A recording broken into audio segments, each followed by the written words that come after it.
Channel asibu subscribe tawiramo amadi video asibu loiba faw yengbiramo. Matamadu ahingi pung ani tarami. Peter Uber gi driver ama oiriba mahaki gari adugi manungda famduna mahaki aroiba duty adu ngaiduna leirammi. Ahing adu yamna su thenglami amadi mahak yamna su tumninglami.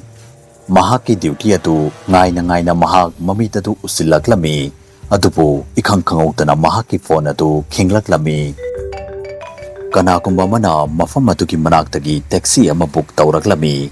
Peter na mahak tumning leba adu khara fanana ba haiduna gari dagi kumthaduna mamai tathoklami amadi passenger adugi pickup location adu da gari adu thaugduna chatlami. Location adu chaurakna kilometer ama makhai muk thaplami. Map adu da utliba direction adugi matungina Peter na oi thangba lambi adu da gari adugi mamai adu leiduna chatlami. Adubu Peter na gari adubu oirom da hek leithokpaga mi amada tanataba pungchik chiklaba lambi amada laklami. Mafam adugi lambi adu khara falamde amadi lambi adu pungmamamlami.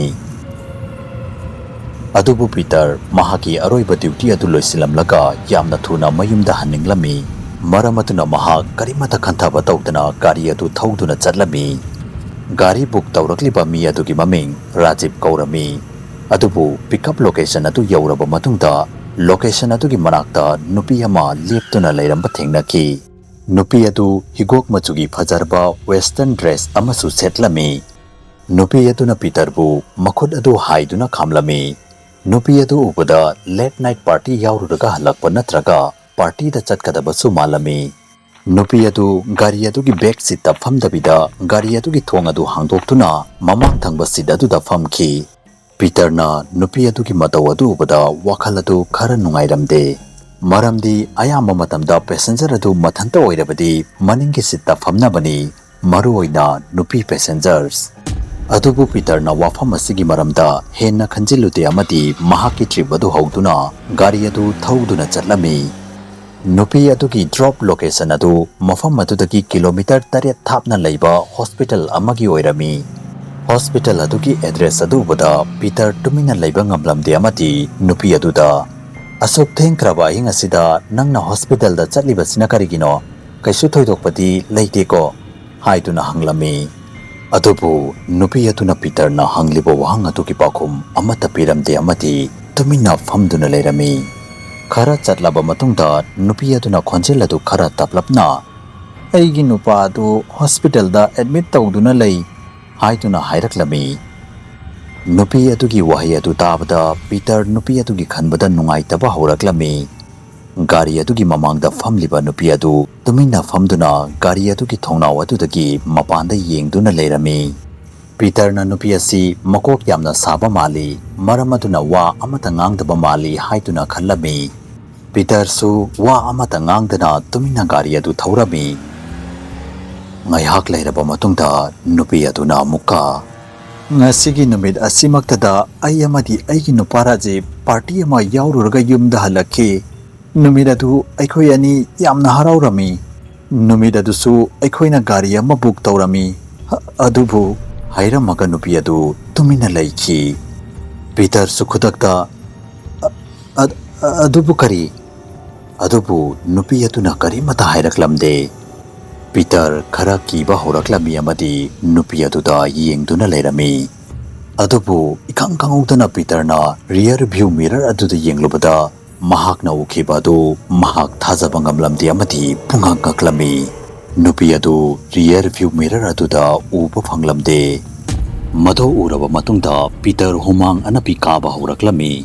Maramdi mahaka gari adugi manungda faminariba nupi adu icham chamba nupi malamde. Nupi adu lan bangamdaduna koi pai duna leiba thawai ama oirammi. Peter na masana masabu themjarami amadi tumina gari adu thorami. Peter na wakhalama khalaklami amadi gari adugi brake adu khangpha pharami. Gari aduna khangleplep aduda nupi adu Peter da yamna sauna yenglaklami. Peter kina gari dagi kumthaduna gari adu check tawsinarami.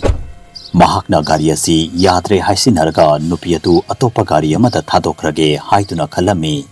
Adubu Peter na leithoktuna gari adu da yenglubada nupi adu gari adu ki manungda leiba uramde. Peterna mafam adugi akoibada yenglabasu nupi adu mafam adudasu leiba uramde. Haujik Peter yamna kiba horaklami. Mahakna yamna thuna gari aduda famlami amadi mahaki gari adu start tawduna mafam adudagi thuna thoklaklami. Mahakna haujik khalibasi mahak karamna mayumda yawba haiba sini. Adubu ikang kangaudana mahaki gari adugi mamangda nupi adu lagduna khanglep lepakhi. Peter na gari adugi brake adu faduna gari adu khambaga nupi adugi masagadu olaklami. Amadi nupi adu yamna akiba amadi sathiba hingchabi amada olaklami. Peter na mukasu kirasu kida gari adu start tawrami amadi nupi adu tamna thawduna nupi adubu phawduna chatlami.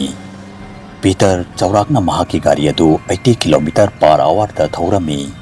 Ngaihak lairaba matungda Peter na gari adugi rear view mirror aduda yenglubada mahakna ukibadu mahak thajaba ngamlamde amadi masa pumbagi tu adu chap yunglami. Rear view mirror aduda Peter na nupi adu mahaki gari adugi maningda tanarakpa urami. Peter na gari adugi speed adu hengatliba makai nupi aduna tanarakpagi speed adu su hengalaklami. Peter adugi matikta kirami haibada mahakna gari adugi rear view mirror adudagi maningda yengba toklami. Adubu hingchabi nupi adu Peter ki manakta gari aduda naplaklami. Nupi aduna Peter bu yamna akiba mideng amaga loidana yenglaklami. Mado ubada Peter ki control adu gari adugi steering adudagi nanthokiduna gari adu disbalance oiduna lambi adugi nakanda leiba divider amada changsinduna thomjinki. Yamna ngakliba wafamdi Peter na thomjiliba divider adugi hek mamangda mahakna drop tawgadawriba hospital haibadi nupi adugi drop location adu oirammi. Peter ki accident adugi makhol adu tabada hospital adugi staff kara chenduna Peter ki manakta laklami. Peter masa adu soktuna mafam aduda wanthaduna taaduna leirammi amadi hingchabi nupi adu mafam adudagi mangki.